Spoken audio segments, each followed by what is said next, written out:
Shkodrën e bukur, Shkodrën e kulturuar, Shkodrën e historisë me hë të madhe, po e zë smundja e Tiranës së qeverisur nga oligarkët, dhe këtu, zonë e vetë historike, do ndërtohet një kull 30 apo 40 katëshe. Unë jam me aktivistin dhe drejtuesin e Lëvizjes Bashkë Shkodër, pedagogun Gabriel Raka, dhe duaj ta pyes në çik më shumë për çfarë po ndodh me Shkodrën, me trashëgiminë e saj historike, po edhe më shumë me qytetin, me qytetarët. Tani, siç e the vetë, këtu në Shkodër ka filluar procesi që tashmë ka ndodhur në Tiranë,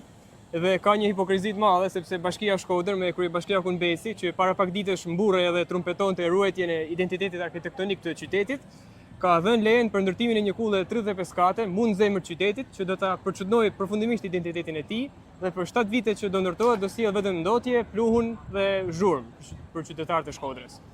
Veç kësaj, kjo është një bashki që investon shumë tek fasadat, tek pallatet e rreshtit parë, buz rrugës, por nuk do t'ja di për lagjet thellësi, për rrugicat, për parkimin që është gjithnjë me shumë problem. Dhe të mos flasim për zonat rurale, për fshatrat që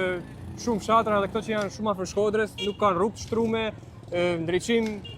ujë të pishëm me radhë, dhe qeverisi bën mend faktikisht për fshatrat vetëm kur bëhet fjalë për shpërndësime. Rasti tipik është ai i Rriollit, ku banorëve po i merr toka për me ndërtu oligarku Bashkim Ulaj, ose paketa e maleve që do të jetë një vazhdim i këtij procesi. Së fundmi, dje ministri Karakaçi i infrastrukturës, i besumi Belinda Ballukut dhe njëkohësisht edhe vetë Shkodran njoftoi një paketë investimesh për qarkun e Shkodrës, po pas 13 vitesh pushtet, kjo është shumë vonë dhe shumë pak. Për të mos thënë që edhe kjo mund të jetë hipokrizi, sepse nuk është fare për qytetarët, po është për uzurpatorët e ardhshëm të paketës maleve. Njësoj si rruga Shëngjin-Rrioll, që faktikisht nuk ishte për ne, po me sa duket është për Bashkim Ulaj. Kështu që ne kërkojmë zhvillim dhe drejtësi, dhe për këto duhet fillimisht lufta kundër korrupsionit, hetimi i lejeve abuzive dhe konfiskimi i pasurive të paligjshme. Ide këto që përfshihen edhe tek propozimit e Lëvizjes Bashkë. Dhe prandaj kërkojmë edhe mbështetjen tuaj për një të ardhme më të mirë për gjithë ne.